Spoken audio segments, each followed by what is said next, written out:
கண்டிப்பாக இனிமேல் அன்பு செலுத்துங்கள். இறைவனின் மீது அன்பு செலுத்துங்கள். இறைவன் மீதுனா எங்கேயோ இருக்கின்ற இறைவன் மீது இல்லை, உங்களுக்குள் இருக்கின்ற இறைவன் மீது அன்பு செலுத்துங்கள். உங்களை தினம் தினம் அர்ச்சனை செய்யுங்கள். உங்களுக்கு தினம் தினம் உள்ளே பூஜை செய்யுங்கள். அது இறைவனுக்கு செய்த பூஜை.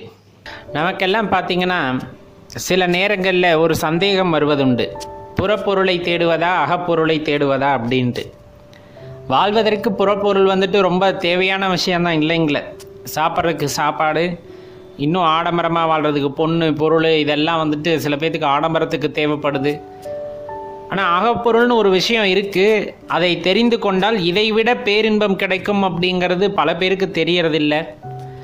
தெரிய வந்தாலும் அதை தேடுறதுக்கு தயாராக இருக்கிறதில்ல. சில பேர் தேட ஆரம்பித்தாலும் அது கைகூடி வருவதில்லை. ஒரு சிலருக்கு மட்டுமே அது கைகூடி வருகின்றது. அந்த அகப்பொருள்